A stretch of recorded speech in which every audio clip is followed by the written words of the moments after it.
Learning how to drive stick shift is actually a very important aspect in the art form of driving. And with driving, we all know, we live in Florida, it's hot, we all need transportation. And I just feel as if learning how to drive stick shift not only opens up other opportunities, but it actually gives you a distinct skill that not everybody has. So just stay around and stick around and I'll show you how to do it. Okay, the first thing you might notice when you come in the vehicle is the fact that it has 3 pedals.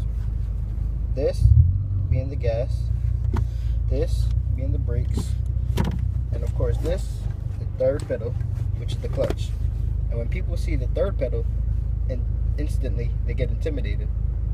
But it's not really that big of a deal once you get the gist of everything and how everything works.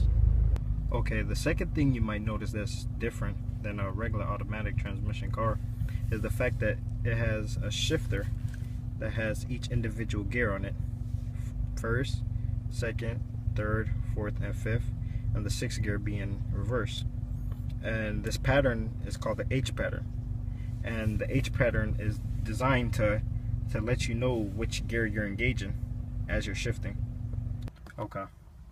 So as you can see, this is the H pattern, and initially you want to try to move the shifter in the direction as the pattern. For instance, first gear is all the way to the left and up.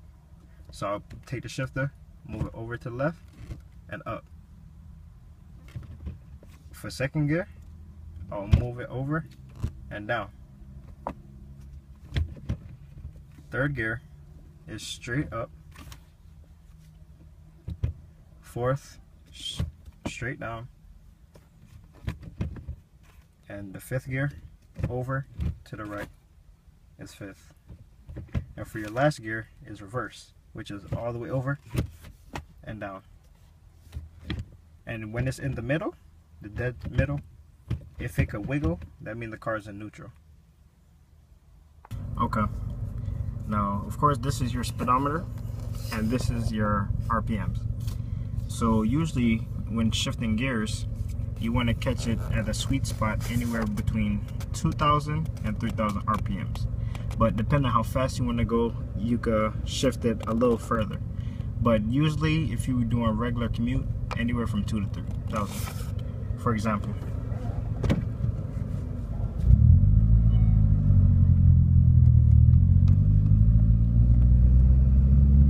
pushing the clutch, change the gear, let go of the clutch, give it gas.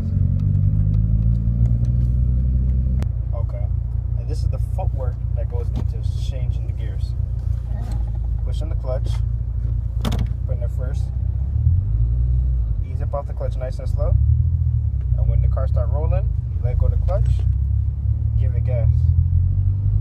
And when shifting gears, let go of the gas, pushing the clutch, change the gear, let go of the clutch, give it gas. Okay, now I'm going to show you guys exactly the footwork and the handwork that's involved in getting the car rolling. So like I said, first things first, you would want to push in the clutch, put it in first gear, ease up off the clutch, nice and slow until the car gets rolling. And once the car gets rolling, you could let your foot off the clutch. When your foot is let off the clutch, that's when you can start giving the car gas. Okay. Now I'm gonna show you what happens when you release the clutch a little too fast. The car just stalled.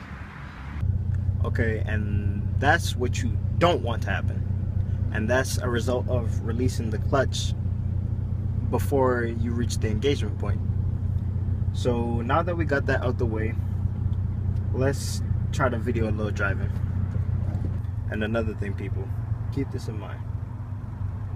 Driving stick shift requires patience, and patience. So you're not gonna get it at the first time, I guarantee you. So just be patient, try not to get too frustrated, and just expect that it's gonna take some time to learn.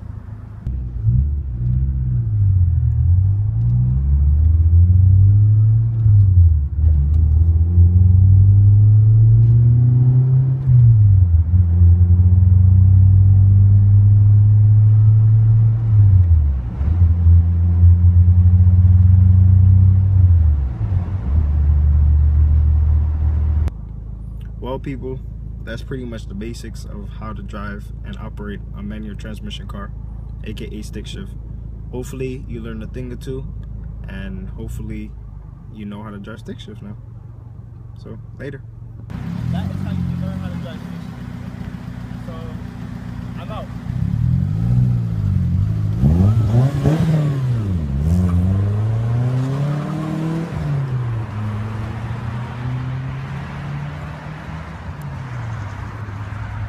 I ain't got no ride.